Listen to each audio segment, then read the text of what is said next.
the metal or zirconia will stay. The white areas is where the porcelain will be added to it. So sometimes we are asked to do a full crown with no metal showing.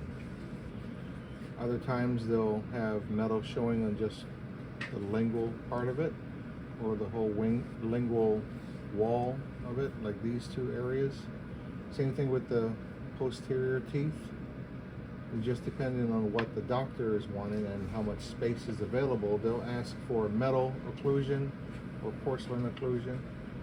But when you see cutbacks like this, I will show you how this is referenced to what it should look like.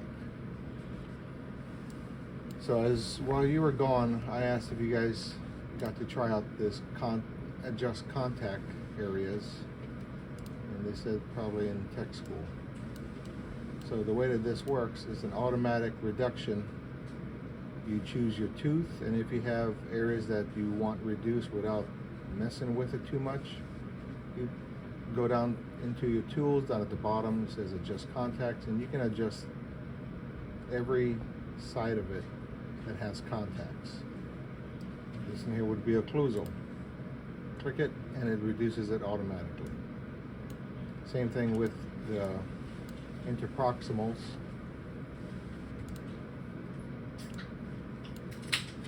I would choose that tooth, adjust contacts, and I would choose the contact that I want adjusted. It's a nice, easy way to get it done, and you can do multiple teeth at the same time.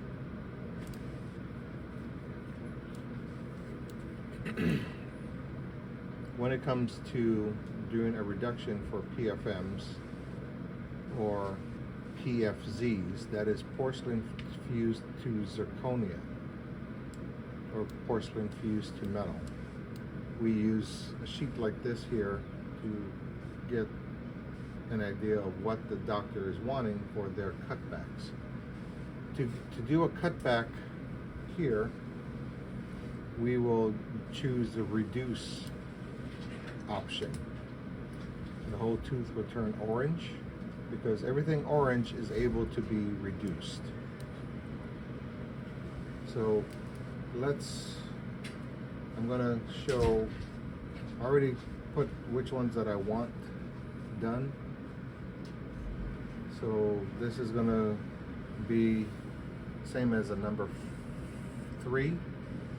Number 3 is gonna have a metal margin and almost a full metal occlusion. So to get that, you will start just slightly buckle of the central sulcus by double clicking on the margin. Well, that's not the real margin. The real margin is right down here, but this is the limitation of where it will allow any kind of reduction, because the computer program will preserve the margin the whole time. So you will double click on the blue line, and you will start with single clicks to move the cutback or what you want.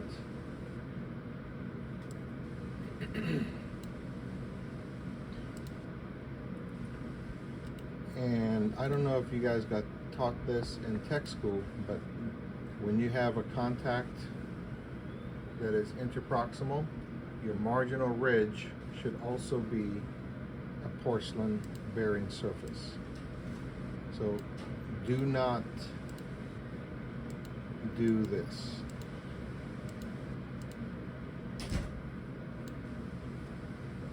As you can see here, it doesn't come all the way up to the cusp tip, but it's not in the sulcus either. And do not have the finish line, which that's what this will be. It's a finish line between the metal and where the porcelain is going to be, do not have contacts on the finish line. Either have it in front of it, like this, or behind it, like this. Understand? Yes. Okay. The reason for that is because the contact is going to be an area where there's going to be constant hitting, and the finish line is being that that's where the porcelain starts. That is an adequate area for fracture to happen with constant hitting of the opposing teeth.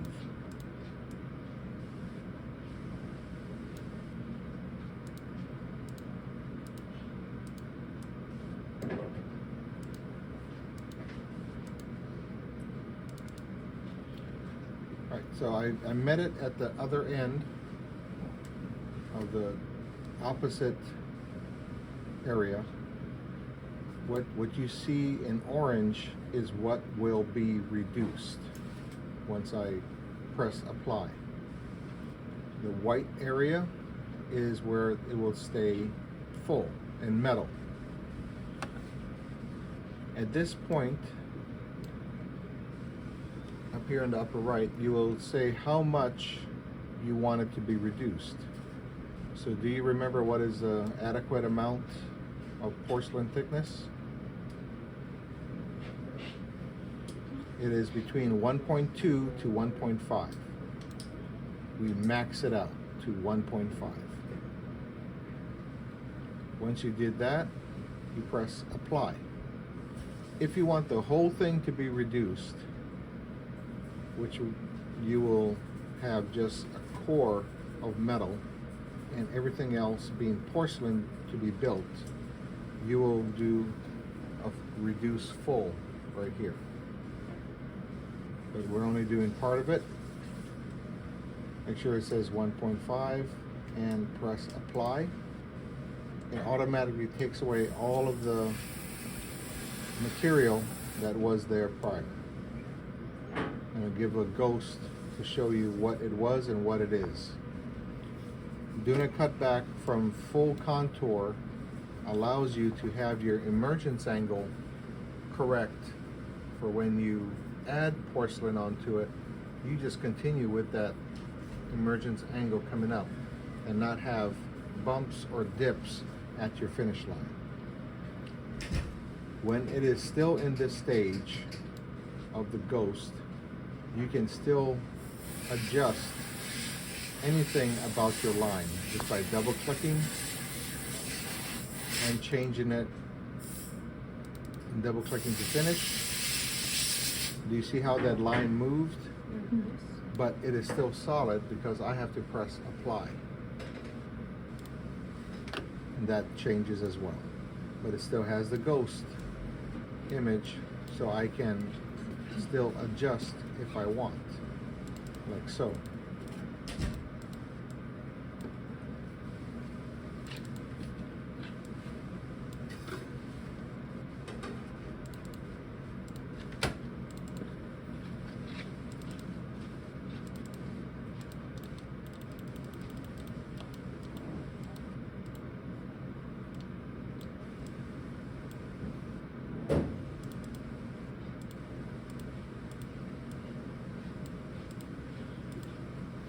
As you can see, if I turn it too much and try to do too much at one time, it would give a bad reading for the trace line. So I can always add more back if I wanted to.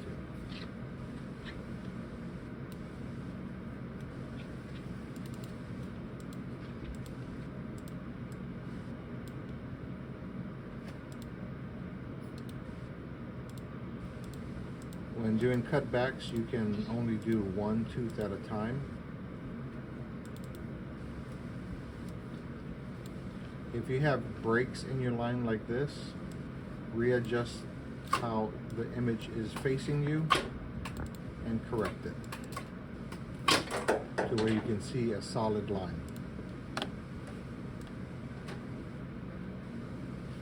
Understand? Yes. Now the reason for having your marginal ridge be cut back at the same time is because of this area right here is an undercut. The burrs making this will only can be coming from two areas, from the cast side and from the occlusal side. Burrs do not come in from the sides. If there is an undercut, it will not capture it. So that is where allowing for the marginal ridge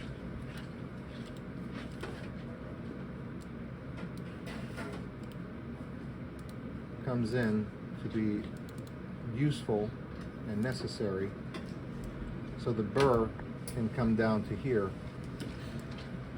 from the occlusal surface. Does that make sense? Yes. Okay.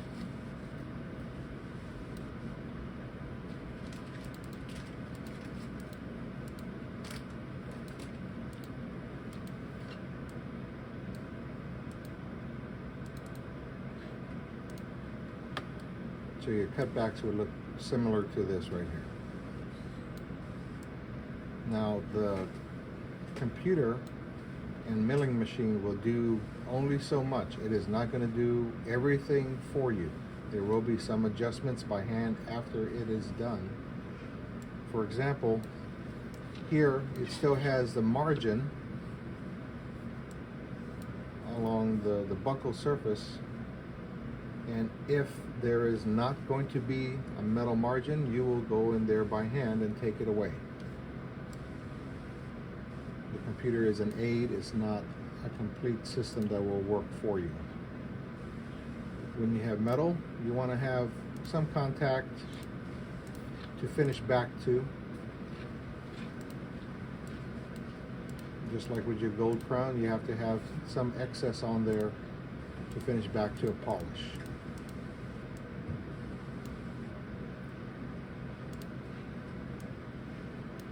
That is done for one crown. When you are doing multiple areas, such as a bridge, you have to take into consideration your cutbacks to make sure that they do finish and start adjacent to each other along any lines that you are cutting. Unlike what we can do by hand, we cannot cut this back as one piece. We have to do each individual tooth appropriately. So you will highlight one, choose to reduce, it turns orange, and for number 5 you're going to follow this diagram here. Number 3 you're going to follow this diagram here. Number 4 is going to be a modified ridge lap. That is how the Pontic should be looking, and the cutback should match what is joining all 3 together. So I'm going to do the number 3 cutback. I'm going to take this away.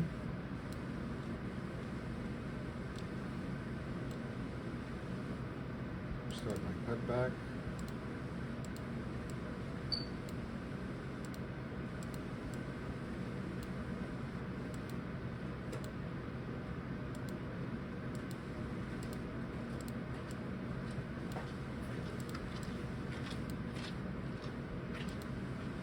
Being sure to leave room for my burrs to fit into the interproximal areas. And it's just that simple. 1.5 cutback, apply, and there it is. If I have to do some with my instrument, then so be it.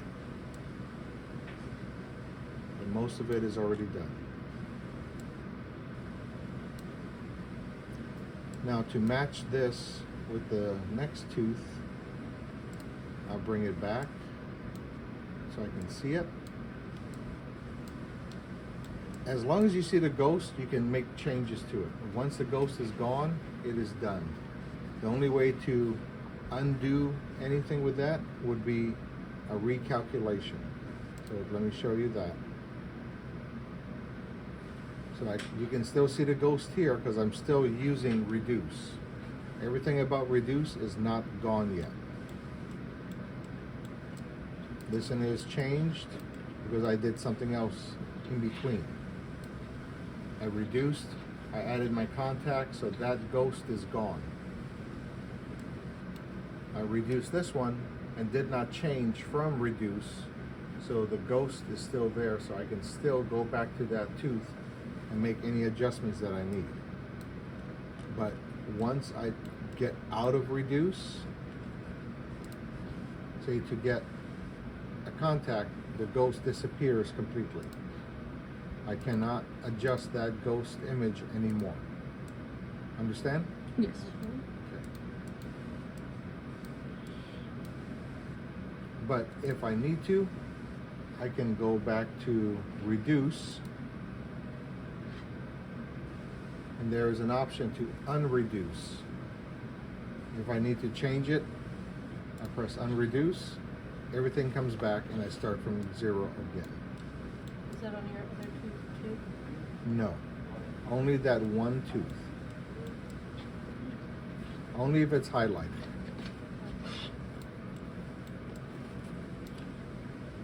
Another option that is available, you can control and click each tooth, and you can do a full reduction all at the same time. But that's only if the plan is to stack porcelain on every single part of it.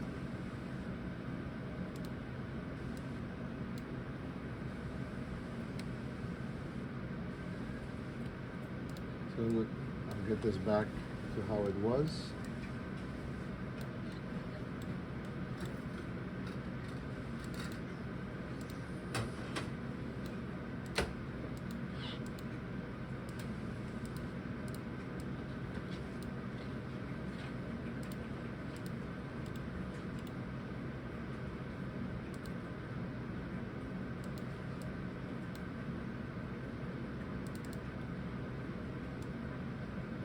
Alright, so here it shows the wrong section is in orange. The orange is what's going to be reduced. I do not want to reduce this area. I want to reduce the buckle area. I can choose this option here, invert selection. What the computer does as a default is choose the larger section or the smaller section. If it's right there in about a good 50%, it's hard to tell until it gives its proposition. If it eliminates the wrong side, just invert selection and it will be okay. Now that I have one done, I'll go off to my next tooth, and I use what I see here as my guide of what to do. So this is the height of what I'm going to want my cutback to be, right around here, to match. Dealing with bridges, you do not have to have cutbacks because they're going to be connected with the connector. You understand? Yes. So this area here is unneeded for a cutback because there will be nothing there but metal. So I can do this.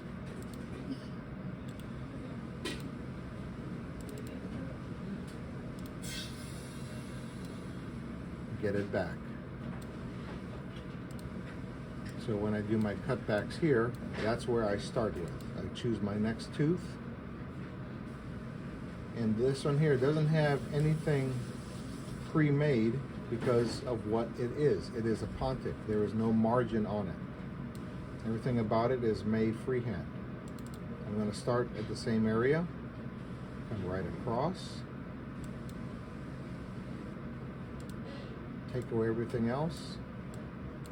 I'm going to come straight down and right along the ridge. keeping my contacts.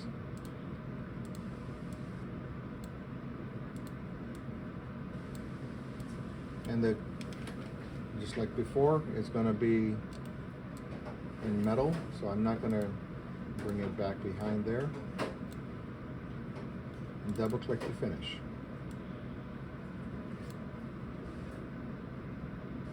It's about 50% option of having the tissue contact area in metal or in porcelain. The benefit of having it in porcelain is it is adjustable to be added or reduced. With metal being the contact on the ridge, you only can reduce and polish. You cannot add anything on unless you solder onto the metal itself. So there are pros and cons to it.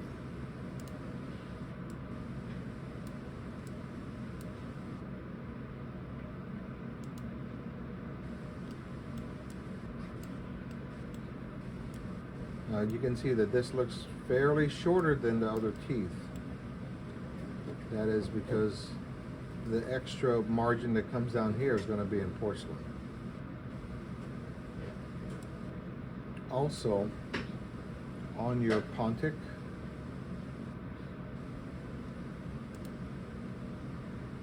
you have an adjustment just like, it's not showing it, just like margin that is adjustable. It's not showing it here. All right, I'll show you that next time. So you can see that the finish lines line up pretty closely.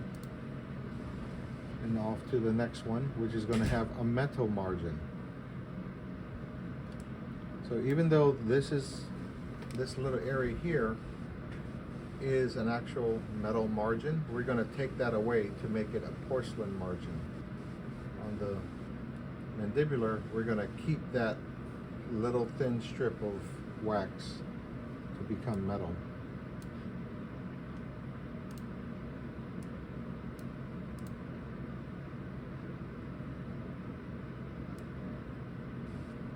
So we start in the same area, right down there. Start it to where you can see it, and then take away everything else so you can see what you're doing. If it helps you leave it all together, that's fine too. Leave it on there until you need to see in between. Don't be worried about this contact back here. It's not a very good one. All right, the wrong side again.